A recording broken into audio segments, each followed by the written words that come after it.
এজন্য আমার প্যারা বন্ধুরা একটু মনোযোগ। আল্লাহ পাক রব্বুল আলামিন বলেন, ওয়া আম্মা মান খাফা মাকামা রাব্বিহি ওয়া নাহান নাফসা আনিল হাওয়া ফাইন্নাল জান্নাতা হিয়াল মাওয়া। জান্নাত হলো এমন এক শান্তির ঠিকানা, যেই ঠিকানায় আল্লাহ যারে একবার ঢোকাবে আর কখনো আল্লাহ বের করবেন না। এটা আল্লাহ পাকের আদত না। এই জন্যই হাদিস শরীফের ভিতরে আছে, সর্বশেষ যেই মানুষটাকে আল্লাহ পাক জান্নাত দিবেন, এরপরে আর কোনো মানুষকে আল্লাহ জান্নাত দিবেন না। এই মানুষটাই হবে সর্বশেষ জান্নাতি।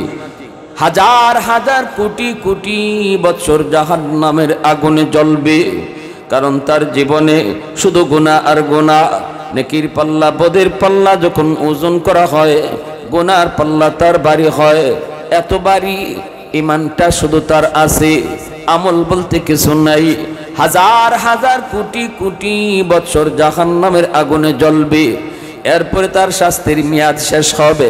শাস্তির মেয়াদ শেষ হলে পরে আল্লাহ পাক জিব্রাইলকে বলবেন, জিব্রাইল জাহান্নামের ভিতরে যায় ঢুকো, ঢুকে দেখো আমার একটা বান্দা আমি আল্লাহকে ডাকতেছে, ইয়া হান্নান ইয়া মান্নান, ইয়া হান্নান ইয়া মান্নান। এইভাবে আমি আল্লাহকে হাজার হাজার বছর আমাকে ডাকতেছে, জবাব দেই না রে জিব্রাইল। একটু যাও, তার মেয়াদ শেষ।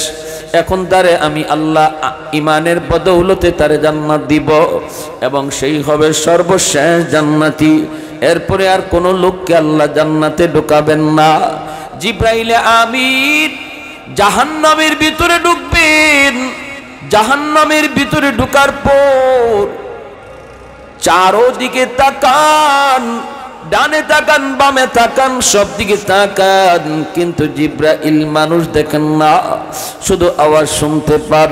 কি আওয়াজ? ইয়া হান্নান ইয়া মান্নান কয়ে ডাকে। জিব্রাইল আল্লাহকে জিজ্ঞেস করে, মালিক আওয়াজ তো আমি শুনতে পাই, কিন্তু না, আওয়াজ শুনতে পাইলে কি হবে? আমি তো কাউকে দেখি না, দেখি তো না। আল্লাহ পাক কই, দেখবা কেমন করে? হাজার হাজার কোটি কোটি বৎসর জাহান্নামের আগুনে জ্বলার কারণে এর তো মানুষের কোনো আকৃতি নাই, কয়লার টুকরার মতো হয়ে গেছে। হাত চেনা যায় না, পা চেনা যায় না, চোখ চেনা যায় না, মুখ চেনা যায় না, মানুষের কোনো আকৃতি পাওয়া যায় না, কোনো অঙ্গ প্রত্যঙ্গর কোনো আকৃতি তার মাঝে পাওয়া যায় না। আল্লাহ পাক তখন বলবে, জিব্রাইল তুমিও বের হয়ে আসো। জিব্রাইল আমিন জাহান্নামের ভিতর থেকে বের হয়ে আসবেন। এরপরে আল্লাহ নিজেই তার পবিত্র হাত মোবারক জাহান্নামের ভিতরে আল্লাহ ঢুকায় দিবে। ওই মানুষটাকে তোলার জন্য আল্লাহ নিজেই হাত ঢুকায় দিবেন। সুবহানাল্লাহ, আওয়াজ দেয়া কন্যা সুবহানাল্লাহ। সুবহানাল্লাহ আওয়াজ দিলে লাভ আছে না নাই? সুবহানাল্লাহ শব্দের অর্থ হলো আল্লাহ তুমি পবিত্র। যে যত বড় আওয়াজ দিয়া কইব আল্লাহ তুমি পবিত্র, আল্লাহ খুশি হইয়া তারও আল্লাহ পবিত্র বানায় দিবে। আরেকটু জোরে কন্যা সুবহানাল্লাহ। জান্নাত পাক, আল্লাহ নিজেও পাক, আমি আপনি না পাক। হাতটা নাপাক, চোখটা নাপাক, জবানটা নাপাক, পা নাপাক, দেহ নাপাক।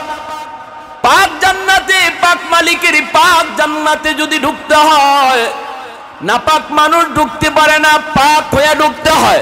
এজন্য আল্লাহ কই, বান্দা তুমি আমারে যত বেশি সুবহানাল্লাহ কইয়া পাক কইবা, আমি আল্লাহ তোমার হাত পা অঙ্গগুলাকে তত বেশি পাক বানায় দিব।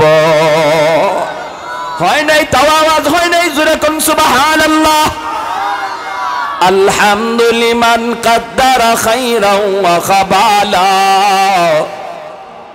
আলহামদুলিমান কাদ্দারা খাইরাও ওয়া খাবালা, ওয়া শুকরু লিমান সাওয়ারা হুসনাও ওয়া জামালা, ফারদুন সামাদুন আন সিফাতিন খালকি বারিউন রব্বুন আযালিয়্যুন খালাকাল খালকা কামালা লা জিদ্দা ওয়ালা নিদ্দা ওয়ালা হাদ্দা লিমাওলা লা জিদ্দা ওয়ালা নিদ্দা ওয়ালা হাদ্দা লিমাওলা আল আনা কামা কানা ওয়া লাম ইয়ালকা যাওয়ালা আল আনা কামা কানা ওয়া লাম ইয়ালকা যাওয়ালা।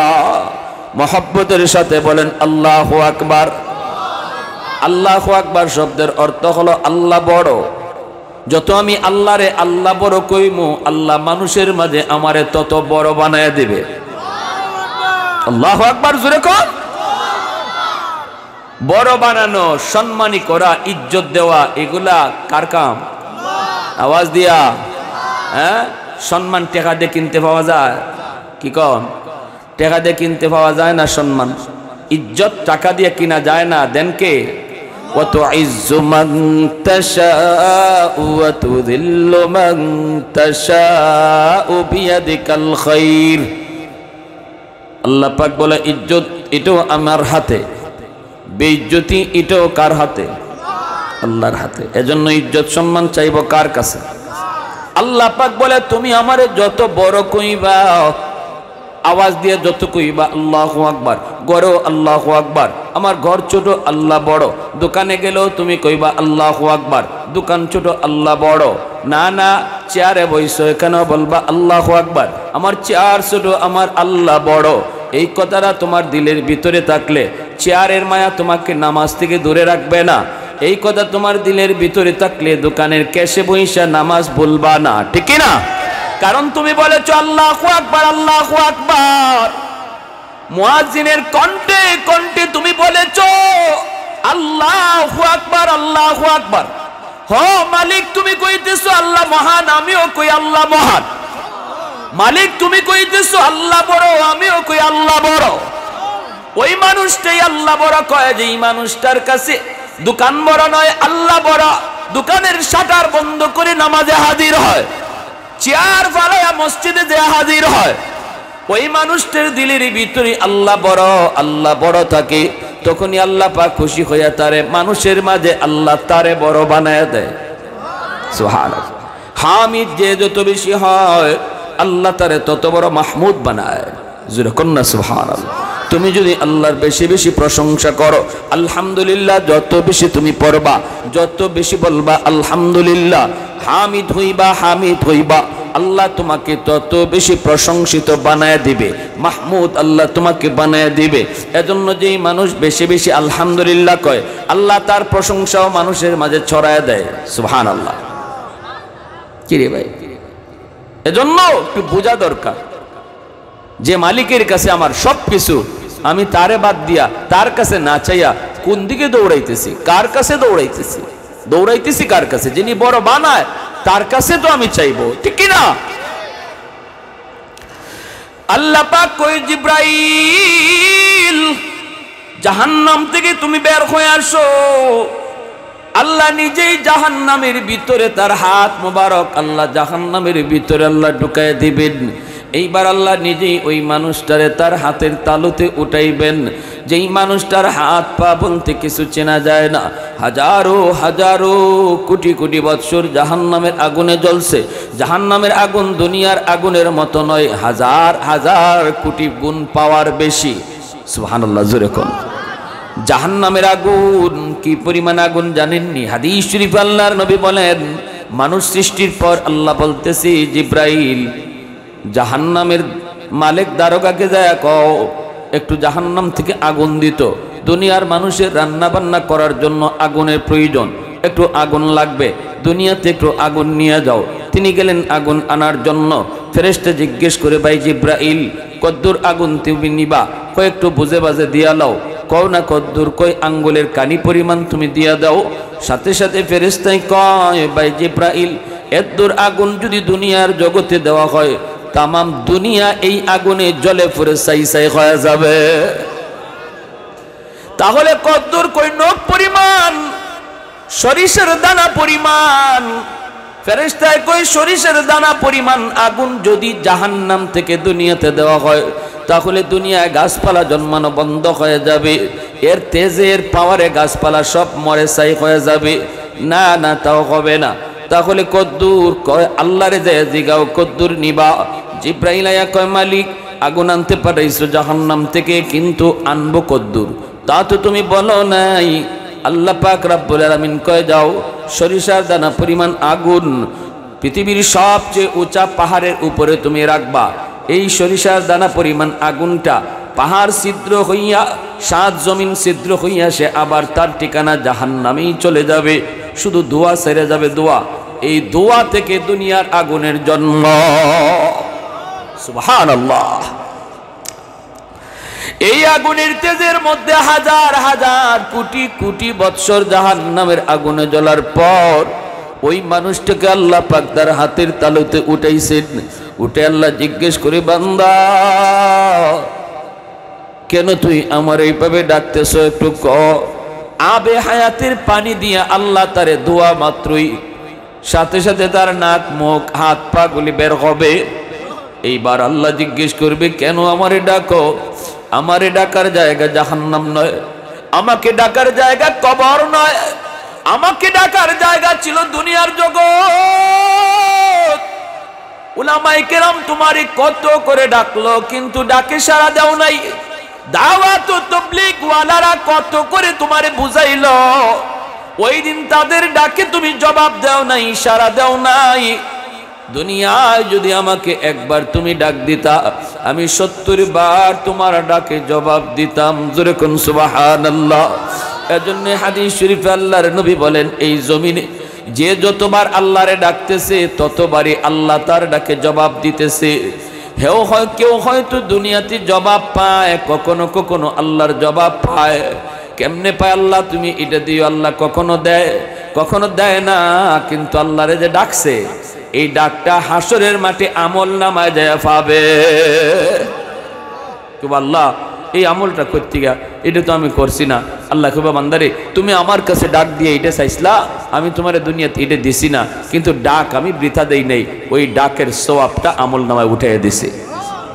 তখন সে আফসোস করবো আর কইব, আল্লাহ দুনিয়ার যদি আমার একটা ডাকও কবুল না হইতো, সব ডাক যদি আজকে আমি আমল নামায় পাইতাম, আমি ধন্য ছিলাম। সুবহান।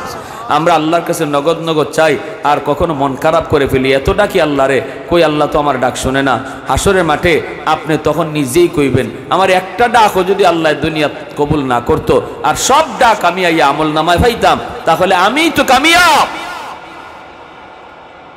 কখনো আমাদের জন্য আমরা যা চাই এটা কখনো আমাদের জন্য ভালো হয়, কখনো খারাপ হয়, কিন্তু এর রেজাল্ট, নতিজা, এর ফলাফল, শেষটা আমার আপনার কারো জানা নাই। জানা আছে কার? আল্লাহর। এজন্য আমি আপনি শেষ না জানি আল্লাহর কাছে চাই, যার কারণে আল্লাহ শেষ জানে। যদি বুঝে আল্লাহ যে আমার এটার শেষটা ভালো না, তখন আল্লাহ এটা কবুল করে না, না কইরা এটার ফলটা আল্লাহ আমল নামা উঠে রাখে। সুবহানাল্লাহ। এটাও আমার আপনার ভালোর জন্য। দুনিয়াতে আমার কোনো ডাক যদি কবুল না হয়, এটাও আল্লাহ আমার ভালোর জন্যই করছে। তখন আল্লাহ পাক রব্বুল আলামিন বলবে, বান্দা বল কি চাও তুমি বলো।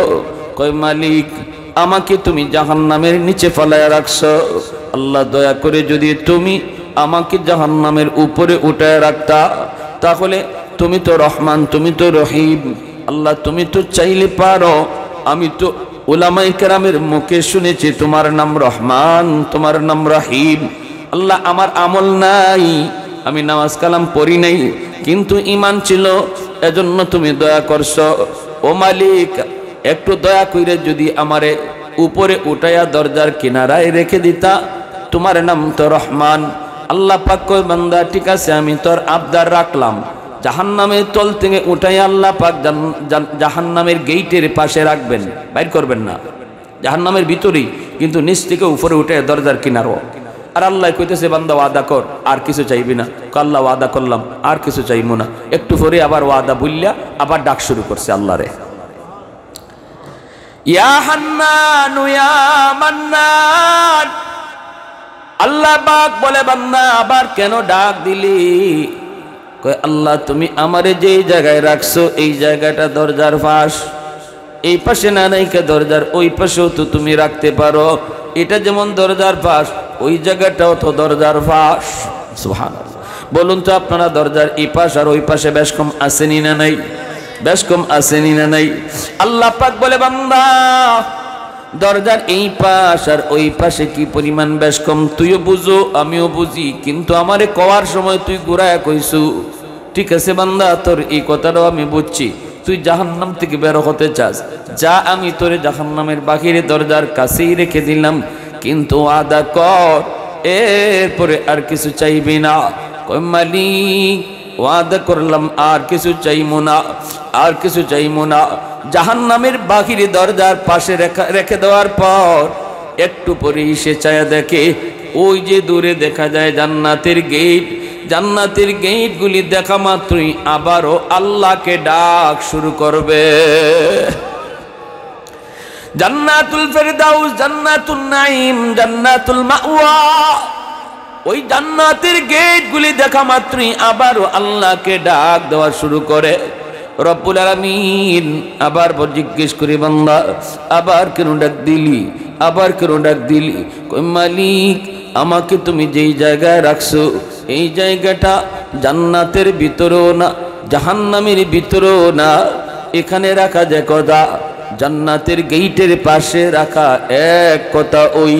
আল্লাহ দয়া করে যদি আমাকে তুমি জান্নাতের গেটের পাশে একটু রেখে দিতা, তোমার নাম না রহমান, তোমার নাম তো রহিম। আল্লাহ পাক তখন কয়, বান্দা তুই না ওয়াদা করেছিলি আর কিছু চাইবি না, আবার কেন চাইলি? কয় মালিক তুমি তো রহমান, আমি তোমার দয়ার কাঙ্গাল। এইবার আল্লাহ পাক আবারও দয়া করবে, আবারও দয়া।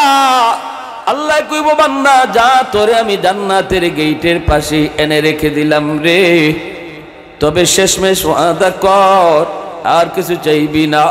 কন্যা গো মালিক আর কি চাওয়ার আছে? আর কিছু চাওয়ার নাই, আমাকে দয়া করে তুমি জান্নাতের গেটের পাশে রাখলেই চলবে। আল্লাহ পাক তারে দয়া করে জান্নাতের গেটের পাশে এনে রেখে দেবেন। কিন্তু গেটের পাশে আসার পর এইবার শুধু সে ছিদ্র খুঁজে, ফাঁক খুঁজে, কোন ছিদ্র দিয়া জান্নাতের ভিতরটা দেখা যায়নি, ভিতরে আল্লাহ কি রাখছে, কি রাখছে একটু দেখতে তার মন চায়। মনের খবর আল্লাহ জানেনি না জানে না? আর একটু জোরে কোন জানেনি না জানে না?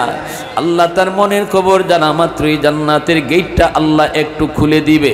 এক পলকের জন্য জান্নাতের গেট আল্লাহ খুলে দিবে, যেন সে এক পলক জান্নাতের ভিতরে আল্লাহ তার জন্য কি রাখছিল। যদি নামাজ পড়তো, যদি হালাল হারাম মাইনা চলতো, যদি মানুষের হক নষ্ট না করত, যদি মানুষকে কষ্ট না দিত, যদি আল্লাহকে নারাজ না করত, তাহলে আল্লাহ জান্নাতে তার জন্য কি রাখছিল এটা আল্লাহ পাক দেখানোর জন্য এক পলকের জন্য গেটটা আল্লাহ খুলে দিবে। সাথে সাথে নজর, জান্নাতের ভিতরে নজর দেখা মাত্রই আল্লাহকে আবার পাগলের মতো চিৎকার দিয়া ডাক শুরু করবে। কারণ জান্নাতে আল্লাহ কি রাখছেন, হাদিসে কুদসি আল্লাহ বলেন, নবীর হাদিস, ভাষা আল্লাহর, কথা আল্লাহর, আ'দাতু লিবাদিয়াস সালিহিন মা লা আইনুন রাআত ওয়ালা উযুনুন সামিআত ওয়ালা খাতারা আলা কলবি বাশার। আল্লাহ কই, বান্দা জান্নাতে আমি আল্লাহ তোর জন্য এমন আরামায়েশ রেখেছি যেটা দুনিয়াতে কোনোদিন তুমি দেখো নাই, এমনকি এমন আরামায়েশ কোনোদিন তুমি শোনো নাই। যত গল্পই তুমি আরামায়েশের শুনছো দুনিয়াতে, কিন্তু আমার জান্নাতের আরামায়েশের মতো গল্প তুমি দুনিয়াতে শোনো নাই। আল্লাহু আকবার, জোরে বলেন। আল্লাহ নবী বলেন, আমি তো মেরাজে জান্নাত দেখে আইছি নিজের চোখে।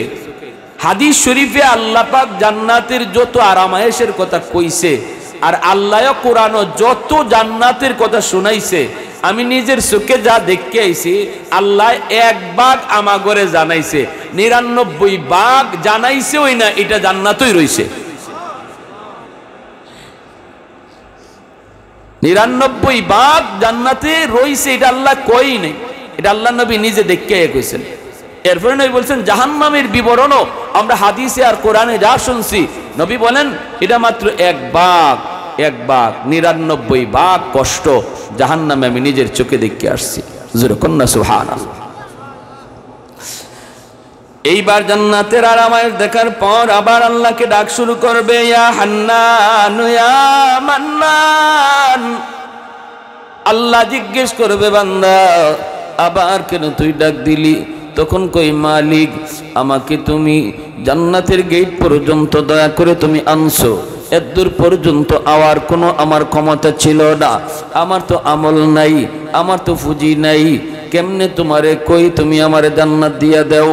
কিন্তু মালিক জান্নাত এতদিন দেখি নাই তো ভালোই ছিলাম, এক পলক দেখায় তুমি আমারে কি করছো, পাগল হয়ে গেছি। আল্লাহ তুমি জান্নাতের ভিতরে এত আরাম আয়েশ, এত আরাম, এত সুখ, এত শান্তির ব্যবস্থা তুমি রেখে দিয়েছ। আল্লাহ দেখার স্বাদ আমার মিটে নাই, আমার একটু ভালো করে দেখার সুযোগ তুমি দিবানি। আমি শুধু ঢুকবো আর দেখে বের হয়ে আসবো। আল্লাহ পাক রব্বুল আলামিন কই, বান্দা এতক্ষণ পর্যন্ত তুই কতটা ওয়াদা করছো, কতটা ওয়াদা তুমি ভাঙছো, তুই নিজে কয় আল্লাহ তুমি তো রহমান, তুমি তো অতি দয়ালু, আমি তোমার দয়ার কাঙ্গাল, দয়ার কাঙ্গাল। রব্বুল আলামিন কই, বান্দারি ঠিক আছে যা, এইবারও আমি তোরে দয়া করলাম, জান্নাতের ভিতরটা তুই দেখবি কিন্তু বেশি দূর ঢুকবি না। কই না গো মালিক, গেটের পাশে যা রাখছো এগুলা দেখেই তো আমার শখ মিটি যাইব, আমি দেখেই বের হয়ে আসবো, এক পলক দেখে আমার দেখার স্বাদ মিটে নাই। আল্লাহ কই ঠিক আছে দেখে বের হয়ে আসবি, দেরি করবি না। কই না গো মালিক, দেরি করব না, দেরি করব না। আল্লাহ গেটটা কইলা দিলেন, ওয়াদা করছে আল্লাহর সাথে দেরি করতো না, এটাই হলো তার শেষ ওয়াদা। আল্লাহ যেই মাত্র গেটটা খুলে দিবেন এমন একটা দৌড় দিব, মুসনদে আহমদ হাদিসের কিতাবে নবী বলেন সে এমন একটা দৌড় দিবে দেখা দেখি বাদ, খালি ভিতরে হামায়।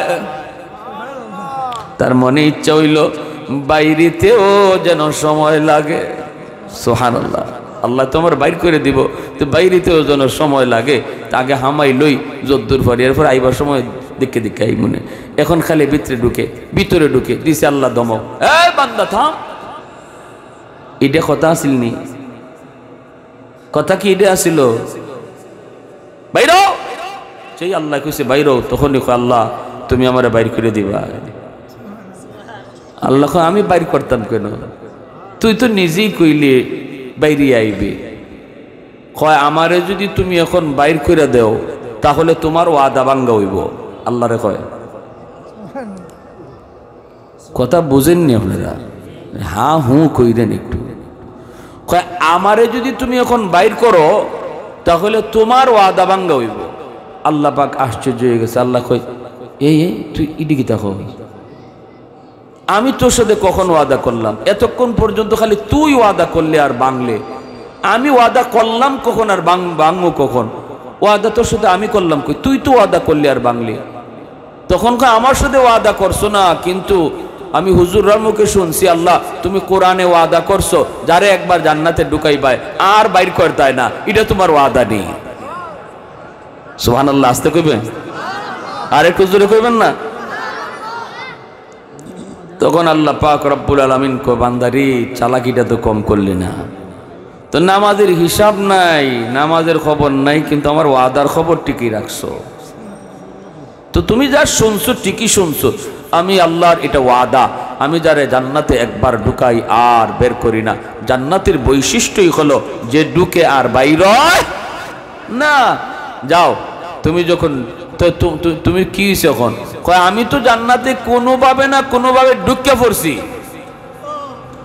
বুদ্ধি কইরা হোক আর কিভাবে হোক আমি তো জান্নাতে ঢুকে গেছি, এখন যদি আমারও তুমি বাইর করে দাও তোমার ওয়াদা ভাঙ্গা ওইনি গো। আল্লাহ আল্লাহ কয়, বান্দা তুই তো খুব চালাক রে, ঠিক আছে যা, আমি আল্লাহ তোর এই আমার ওয়াদার ঠিক রাখার স্বার্থে আমি তোরে জান্নাত দিয়েই দিলাম। সুবহানাল্লাহি ওয়া বিহামদিহি সুবহানাল্লাহিল আযীম। আল্লাহ পাক তখন জান্নাত তারে দিয়েই দিবে। এখন জান্নাত হয়ে গেছে। আর যখনই কইছে আল্লাহ তুমি ওয়াদা করছো না, আমি তো কোনোভাবে না কোনোভাবে জান্নাত আইছি, তখন হের এই কথা শুনিয়া আল্লাহ পাক মুস্কি হাসি হাসছে, আল্লাহ নিজেই হাসিয়ে দিয়েছে। তখন আল্লাহ রাসূল সাল্লাল্লাহু আলাইহি ওয়াসাল্লামের কাছে যখন জিবরাইল আমিন এই হাদিস শোনাইতেছেন, তখন নবীজি হাসিয়ে দিয়েছেন। নবী দেখেন জিবরাইলও হাসিয়ে দিয়েছেন। এজন্য এই হাদিসটা নবী যখন সাহাবায়ে কেরামকে শোনান এই বান্দার কথা, তখন সাহাবীরাও হাসিয়ে দিয়েছেন। এই মুহূর্তে কম বেশি আপনারাও হাসছেন। যদি কেউ না হাসিয়ে থাকে তাহলে আমার মনে হয় জীবনে কোনো কথায় হাসি উঠে না। আর এই জায়গাটার মাঝে আইসা যদি কেউ হাসে তাহলে আল্লাহ নবীর সুন্নতের উপরে একটা আমল হয়ে যায়। কের উপরে আমল হয়?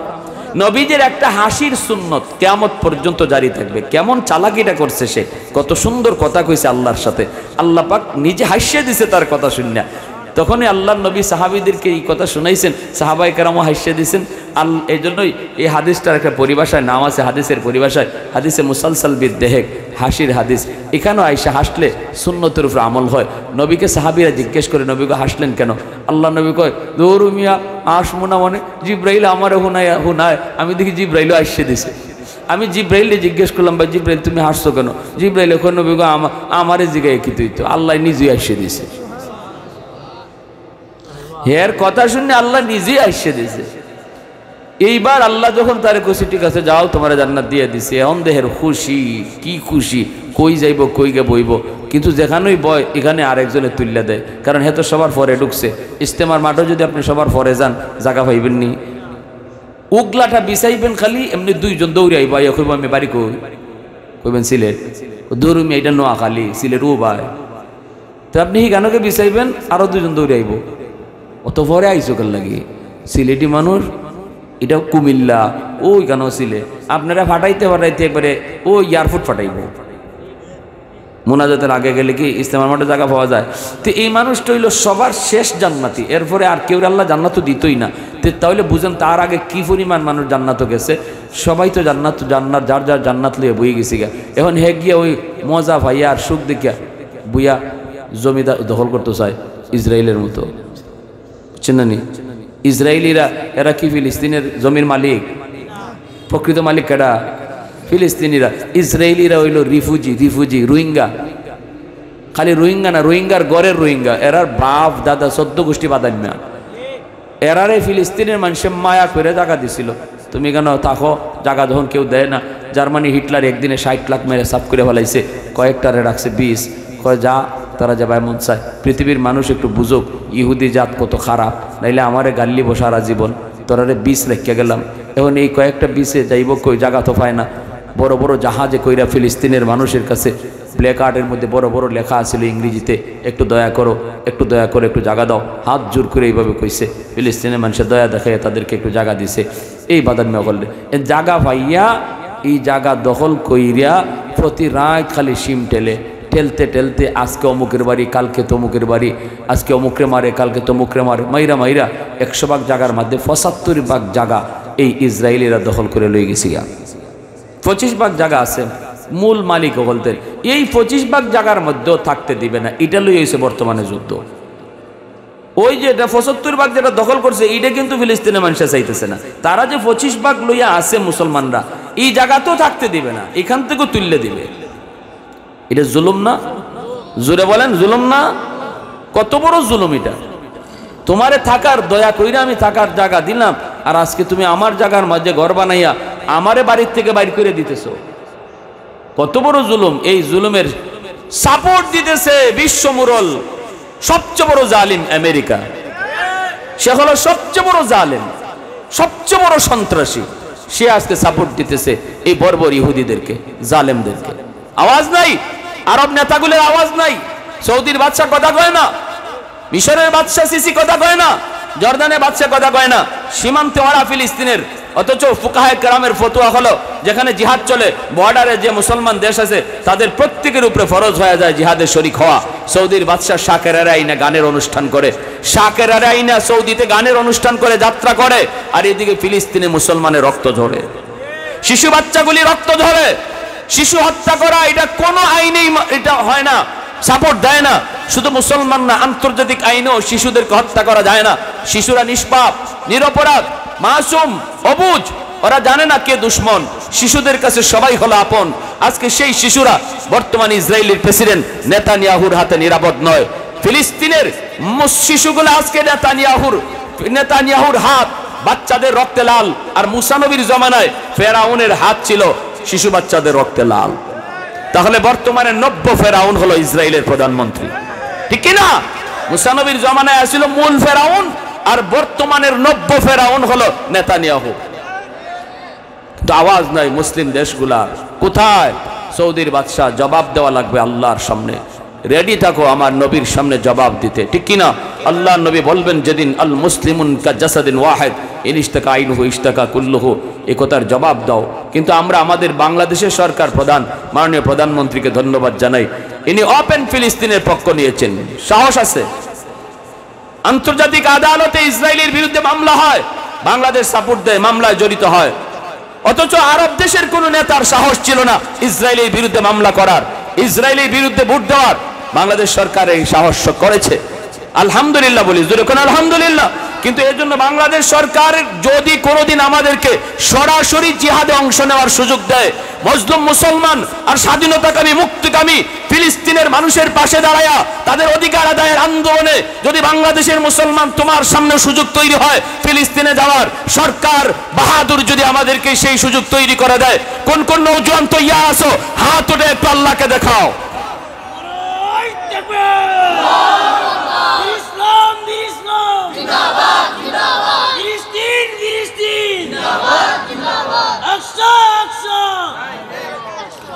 আল্লাহ তুমি কবুল করো, জোরে বলি আমিন।